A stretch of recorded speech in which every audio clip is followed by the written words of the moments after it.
Hi, I'm Stewart Spinks and welcome to episode 246 of my podcast, Beekeeping Short and Sweet.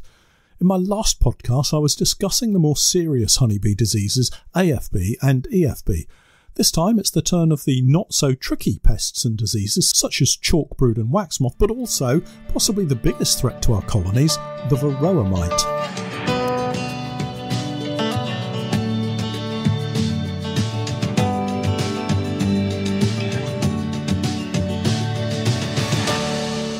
Beekeeping Short and Sweet, a beekeeping podcast for the inquisitive beekeeper with a short attention span. A beekeeper, in fact, just like me.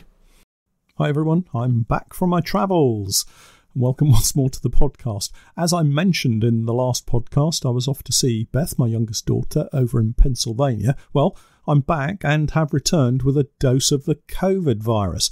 I know the rules have changed, but I've been isolating and generally keeping myself to myself all week and over the weekend. I arrived back on Valentine's Day, would you believe, and I think I was probably the unwitting spreader of the virus on the plane.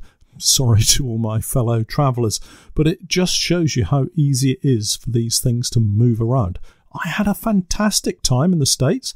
My thanks to Linda, one of my long-time Patreon supporters, who travelled over 2.5 hours to meet up with me at the Dayton store in a place called Williamsport. It's about an hour from the spot where I was staying at. I have to say, on arrival, I was a little disappointed. It was a pretty big warehouse with, such a tiny showroom and not really that much on display, unfortunately. The disappointment was quickly dispelled, though, as we had a great time chatting with Linda about all things beekeeping, and I even managed to make a couple of small purchases while I was there. I don't think that's where I picked up the COVID bug, though. Later in the day, we travelled to a massive outdoor sports and hobbies event, hunting, shooting and fishing kind of thing. Those were the primary focus of the show, but there were also some very impressive camper trailer type of caravan things, some massive trucks, and my particular favourite, bear claw popcorn. It turns out no animals were harmed in its creation. Instead, the popcorn is coated with, and I quote, caramel, milk and dark chocolate, peanut butter and cashews. It's only 130 calories per serving, but the serving size appears to be one piece of popped corn. Oh well, the diet will have to wait a week or two. Enough, though, of my travels and popcorn. Let's get back to the beekeeping. I've been amazed and slightly concerned at the sudden rise in temperatures this week. Last night, the overnight temperatures didn't really drop below double digits, 10 degrees Celsius. That's about 50 degrees Fahrenheit. Remember, that's the overnight temperature. Daytime has seen 14 degrees Celsius. And I had a call from one farmer who said the bees were going crazy busy during the lunchtime period of the day at his farm. I always consider February the danger month for us with our beekeeping. Cold weather, low stores and dwindling colony size can all lead to challenges for our bees. This warmer weather, however, just seems unnaturally warm. It's probably not, but it just feels that way right now. If it stays mild, we could be in for a very early start to the season, but you all know how Mother Nature can be. March could turn horribly cold and make for some very tricky conditions, especially if you've had to feed your bees at all. If you've started, you will need to continue to feed until the first major nectar flow begins, otherwise you risk starving your bees. We're just about to prepare some pollen fondant blocks, pollen that we collected last year mixed in with fondant that will warm slightly to allow us to knead the pollen into it like bread dough. As I've said before, if you're going to feed fondant or pollen, you need to keep it going in until there's a natural supply available for your bees. So you need to be prepared. Don't just buy one pack of fondant or one pollen patty. Get enough to see you through into April, and if you don't use it all, no problem, it will keep unopened for a long time. The benefit of fondant is you should prevent starvation if that's an issue for your colony. Pollen has a different effect. Pollen is the primary source of protein for your bees, and it's fed in large quantities to the developing larvae as they grow.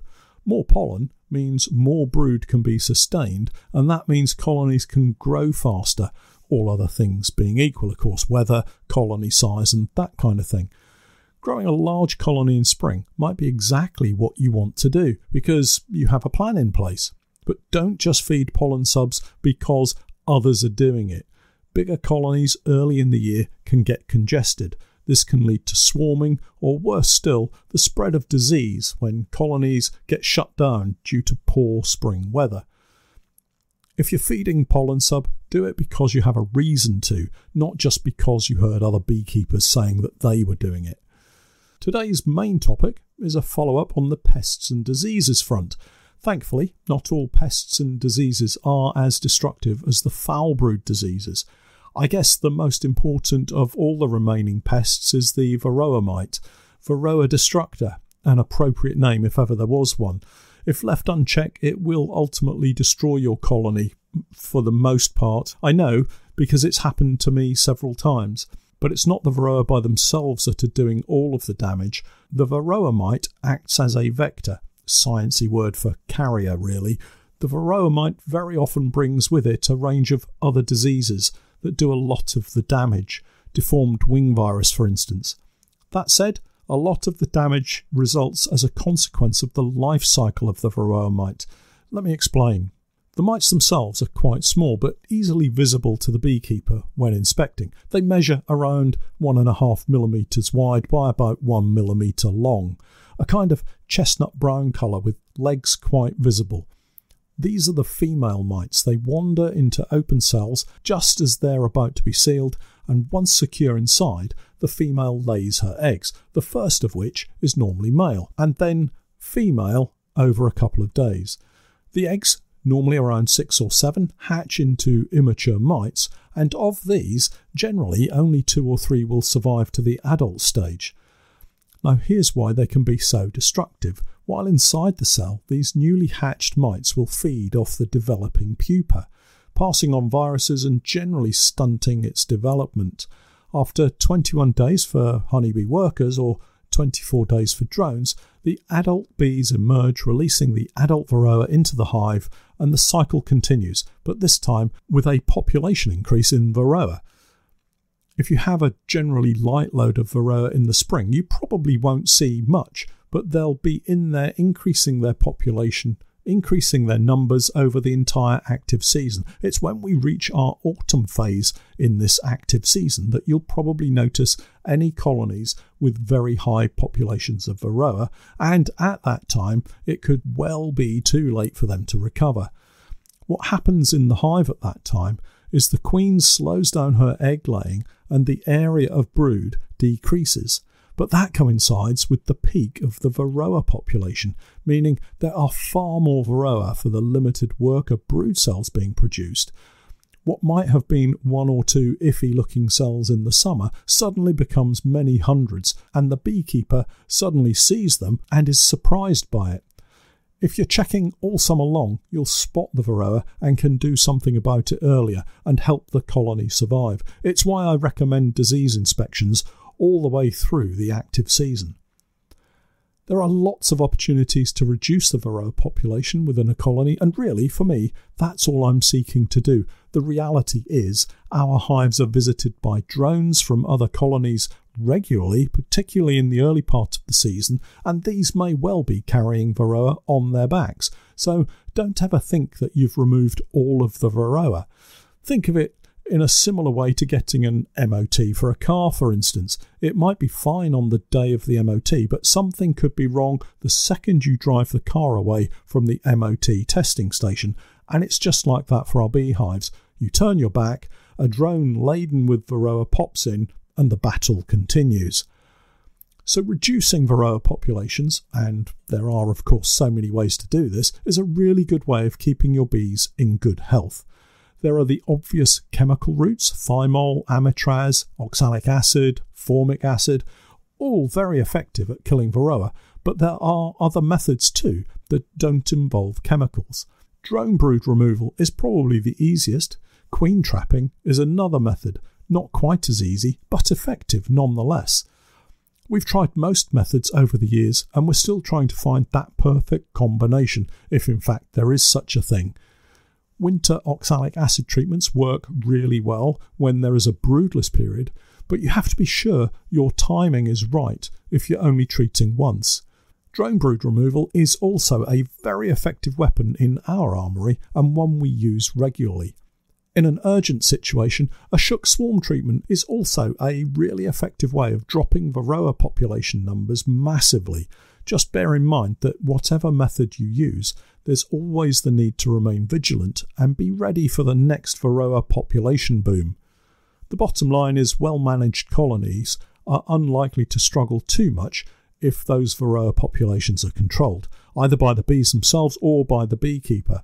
I'm not entirely sure I would want to leave my bees to see whether they can cope or not without my intervention. I suspect I would lose too many colonies.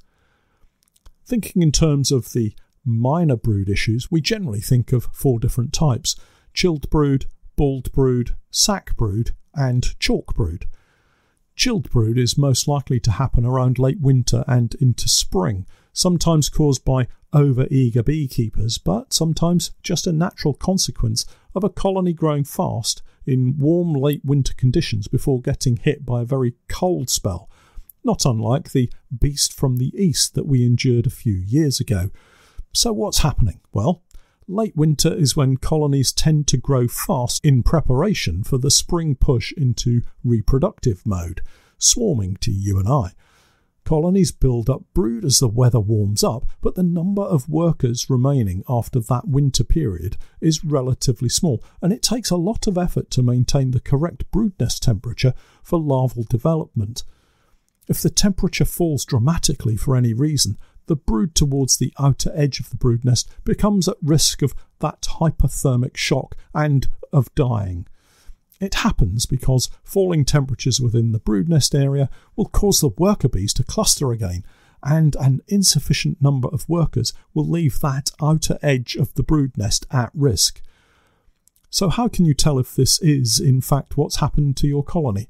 Well, it's most likely to happen to the outer frames where the brood nest starts. This could be on both sides of the brood nest, of course. When you inspect and get to the first frame of brood, you might see a patch of dead brood in that frame. Of course, depending on the timing of that inspection and the severity of the chilled brood, it may well have been cleaned out by the bees themselves and you'll never know it was there. Prevention is always better than the cure, so don't go into your hives too soon in the spring, and when you do go into them, make it a very quick inspection and don't dally around trying to find the queen. You don't want to chill that brood nest area beyond the point at which the bees can recover that temperature quickly. Bald brood shows itself as patches of open cells with maturing larvae inside that you would think ought to be capped over. Often found in areas of otherwise sealed brood and most likely caused by the lesser wax moth. Very different to the long single trails of the greater wax moth. Again, not really a big problem and simple enough to check if you don't see the wax moth larvae straight away. Again, wait for warmer weather. I like to shake the bees off the frame and then holding the frame horizontally with the bald brood facing upwards, use your hive tool to tap the side of the frame. You'll very often see the lesser wax moth larvae wriggle out of the cell where you can pinch it out. The same trick can be performed with the greater wax moth larvae, and it's a fun trick to show your beekeeping buddies. Not a great deal of harm will come to the bees with either chilled brood or bald brood, as long as the colony can build up its numbers and strength nicely in the sacbrood is different in that it's a virus. More specifically known as a single-strand RNA virus, it infects colonies the world over. It mainly affects young larvae and is passed to them from nurse bees during the feeding process. The effect of the virus is to make the larvae's endocuticle, its casing or skin if you like, it makes it leathery and the larvae die, forming the familiar sacbrood shape with the pointed tip of the larvae curling slightly upwards within the cell. It's thought that changing temperature conditions can adversely affect colonies with sacbrood, making it more likely to spread, and so it won't come as any surprise to hear that spring is the likeliest period in the season that you might see this problem. Sacbrood is easily transmitted from hive to hive by robbing and drifting, so, from a beekeeper's perspective, shut down dead-out colonies quickly and remove them, and don't line up all of your hives in a neat straight line to allow drifting to easily occur from hive to hive. Most colonies seem to deal with it on their own accord, but in some heavily infected colonies, a shook swarm might be of use. The problem being that the virus is passed on by adult bees to larvae, so any break in brood production might help the colony shake it off. Finally today, Chalkbrood. You might have seen my Chalkbrood videos on YouTube and Patreon. We've had some very heavy infestations in the past, and it can be quite damaging. Chalkbrood is a fungal infection with the Latin name Ascosphaera apis. Spores from chalkbrood are ingested by the larvae, where it takes hold, resulting ultimately in those hard grey or white lumps that are easily recognised as chalkbrood and give it its name. Again, in small amounts it poses little threat to the colony, but where it does take hold, it can wipe out an entire hive. Again, good husbandry practices will reduce spreading to other colonies, and I've often found a shook swarm and replacement queen will allow the adult bees remaining to recover and grow in time for the summer flow. All of these pests and diseases can be dealt with by the bees and beekeeper to ensure a healthy colony develops and grows, providing both bees and beekeeper with a crop of honey. I'll catch up with you all again in a week's time, hopefully having shaken off this COVID bug, and don't forget to check out my website www.norfolk-honey.co.uk, and for my latest videos and podcasts with more updates, tips and techniques, it's the same Patreon page, www.patreon.com/Norfolk Honey. And remember, I'm Stewart Spinks, and that was Beekeeping Short and Sweet.